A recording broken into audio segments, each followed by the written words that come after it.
Good morning, government students. My name is Ms. Jackson, and I'm going to be teaching government this semester.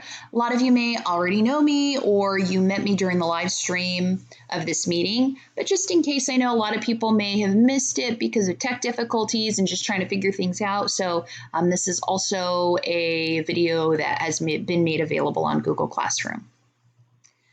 So if we go to Google Classroom right now, this will be your class. And so one of the first things I want you to be conscious of is where you're going to be going to join in on the Microsoft Teams meetings. And so there will always be a link to the meeting posted on Google Classroom every day that we're supposed to be meeting, which is every school day. So again, that's the easiest way you can get into the meeting. The next thing that we're going to be looking at is the syllabus, and I'm not going to go over the whole syllabus with you, just over some of the important things related to the class, as well as what you and your parent or guardian is expected to do at the end. So you do want to go over this with your parent or guardian, as well as going over it yourself, but when we're looking at the course description, there will be 3 primary units with this course. And so the first one is going to be on foundations, constitutional principles, rights, and liberties. So you got that on the surface level in 8th grade. You got quite a bit of it in U.S. history, and now we're going to be going into more depth with that. For Unit 2, one of my favorite units, it's really about you, how you can become more politically active, politically aware, how you can be an informed voter. And so you'll learn more about political parties, your political ideology, how voting works, how elections work, political action committees, so a really cool unit. And then for the 3rd unit, it's going to be going into more depth when it comes to the 3 branches of government, looking at the legislative, executive, and judicial, also with an extension of the executive to the bureaucracy. As far as student objectives are concerned, I think that you can go ahead and read those on your own. Expectations, please be respectful. When we're in a government class, there are going to be a lot of different people with so many different opinions. And so keep in mind, this is an academic setting. It's not Facebook. Want to try to conduct ourselves in the most professional way possible, but it is also important to be able to talk about a lot of these topics and these issues because there's got to be a place to do that. So just try to keep as respectful as possible, and that's all that I ask. Make sure that you're on time.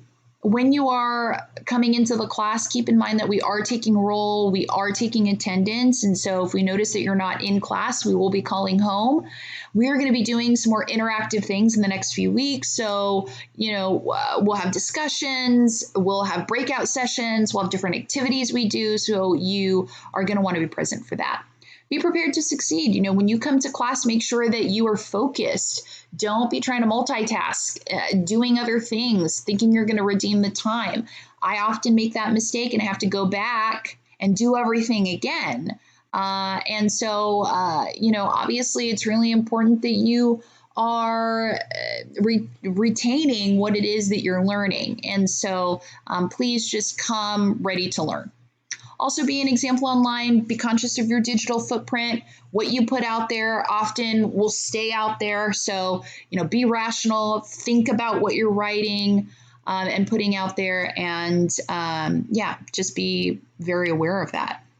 Be a person of integrity. Don't cheat. We're all here to learn more about government. It should be less about a grade and more about, becoming more politically aware, becoming more politically active. So please don't be tempted to turn in other people's work or not do the work on your own. There are so many opportunities that you can be given grace to get that work on time or to get that work in just in general, even if it's not on time. I just want to make sure that it is authentically yours. All right, so there are going to be a few different platforms that you want to make sure you're comfortable with. Google Classroom, of course, which I'm sure all of you are very comfortable with.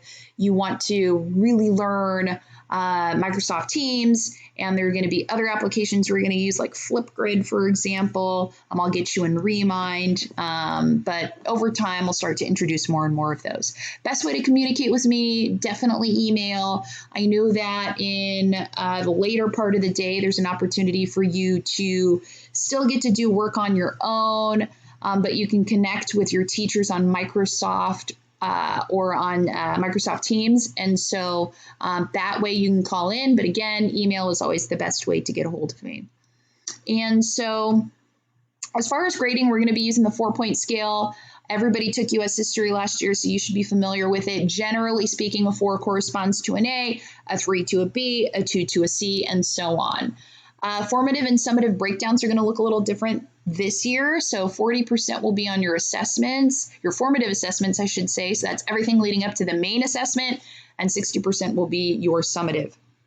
So the exams are going to also look very different because, it's not going to be quite the same to have, exams that have multiple choice on them, for example. So we'll be doing more writing-based exams on assessments. We'll have projects. The final exam will be a culminating video, so just keep that in mind. But the total breakdown is 40% formative, 60% summative.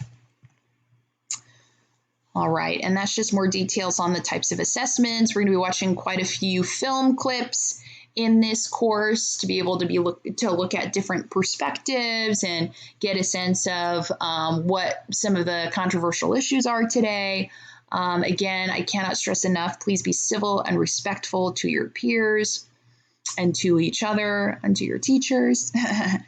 And so for late work as well, there will be a 2-day grace period for late work. No work for a unit can be turned in after the unit's finished. So, that work is all preparation for your assessment. So it really is no good to you after the assessment's already been taken. Absences, I know I mentioned this already. We're going to be taking roll and we're going to be taking attendance. So as far as absences, though, if you're sick or if you have tech difficulties, just make sure that you are taking the initiative to get anything that you've missed from your teacher, which is me, or maybe your peers can kind of tune you in, or Google Classroom. Pretty much everything will be posted there. All right, so the final step of the syllabus is going to be the Google Forms you'll fill out. So you'll have your parent just confirm that they actually did go through the syllabus with you and they're aware of the expectations, and you will do the same. All right, let's go back to Google Classroom. And so the next thing on Google Classroom is my Bitmoji Classroom. And so there are some resources attached to that will be useful to you. So the first one is PBS NewsHour. So this is going to take you to the channel that's on YouTube. And PBS NewsHour is going to be the resource you use to answer discussion board questions. And so there's one already posted now. It's going to be due Friday at 11:59 p.m. You can start doing that today if you like. And so that's a really great source that you can use just in general to get your news. I know that today, with a lot of the commercial news sites up, sometimes stories can be quite questionable. I feel very strongly that PBS NewsHour is, very straightforward and, as unbiased as it really gets. So, and as credible as it gets. So, but obviously everybody has their choice of the kinds of news that they tend to gravitate toward. And so we also have Crash Course here. It's also produced by PBS. But Crash Course is a great way to get segments of the course and get different topics that you can cover maybe before an assessment. It's not that helpful if that's all you're getting. It's the first time you're learning it. But if it's a recap of something you've already learned or can make sense of something that's a little confusing, it's a great resource. You also have the Vista Del Lago Eagle here, and that's going to take you to the Vista website. Obviously, a lot of the things you're going to be doing through Vista, let's say you're voting, let's say you're signing up for flex time, you're looking at the bell schedule, you're getting to a teacher's website, you would use that for that reason. All right. Over here to the right are just kind of some fun things. Keep calm and wash your hands. It's going to be a link to the CDC website. Please just be safe. We all want to beat COVID, and I would love to be able to see you in a classroom setting. The sooner the better. I'm hopeful, but obviously we want to be following those guidelines. And then I've got an American flag up here. If you go into my classroom, you would see one there as well. If you click on it, it'll take you to the Constitution.